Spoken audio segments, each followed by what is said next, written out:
Hello viewers, I'm Jane, the ultimate Filipina. Today's episode is an entertainment episode with a touch of reality.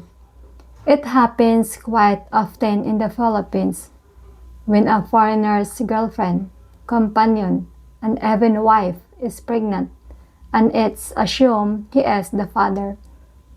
I know of several true stories where a foreigner raised kids to adulthood only to find out he is not the real father. I will share the most recent story with you, and it's up to you to believe it or not. Kelvin and Sandra, although not married, had been in a relationship for 7 years and lived in cohabitation for out of the last 7 years. Kelvin was 65 and Sandra was 33 when she got pregnant. They had traveled extensively throughout the Philippines. They went snorkeling, cycling, diving, and mountain climbing together. You name it, they did it together. Kelvin had previously been married, but now divorced, and Sandra was a single mom. Her parents, as part of an arrangement from Kelvin, because of Philippines family law, give them 7,000 pesos a month to care for Sandra's daughter. Sandra nor Kelvin used any protection during sex because they both agreed they will leave it up to nature if a pregnancy is part of their journey together. They went on a 60 days vacation to Germany together, in which Sandra had obtained with Kelvin's financing and support a Schengen visa. The Schengen visa allows a tourist to visit all 29 states of the European Union on one visa. Therefore, they visit Germany, Spain, Portugal, Italy, Greece, Denmark, and Belgium. It was Sandra's only trip outside the Philippines, and she was excited and enjoyed the different cultures, food attractions, and scenery. Upon returning to the Philippines, she realized she was pregnant, and her and Calvin decided to marry Sandra, and he bought land and built a house in her name.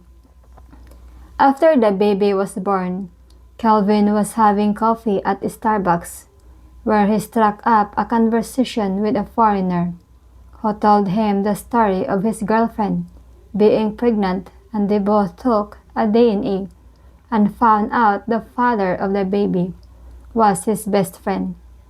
He also told him how to get a sample of Sandra's DNA and where to take it with a sample of his DNA just to verify it's really his baby. Kelvin scoffed at the idea in the beginning. However, the foreigner's story was so compelling.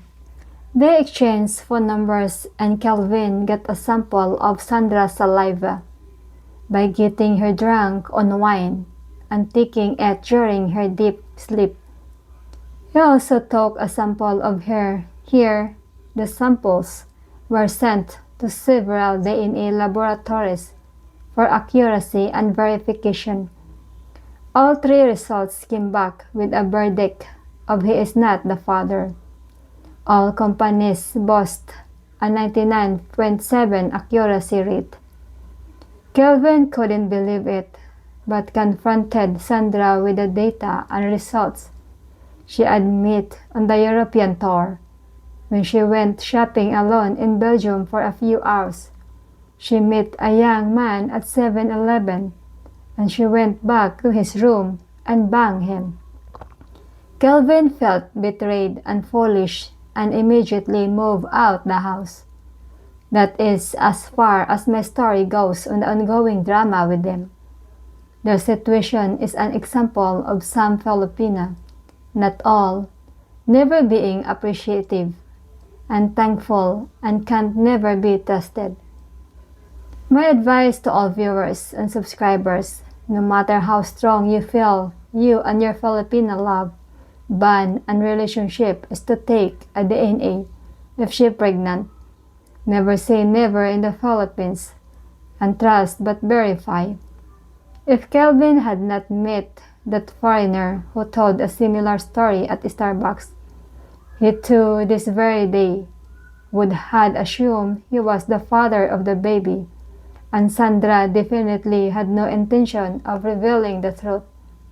An ultimate Filipino will never violate her boyfriend's trust or her own ethics and allow a stranger to bang her from 7-Eleven or under any circumstances or conditions.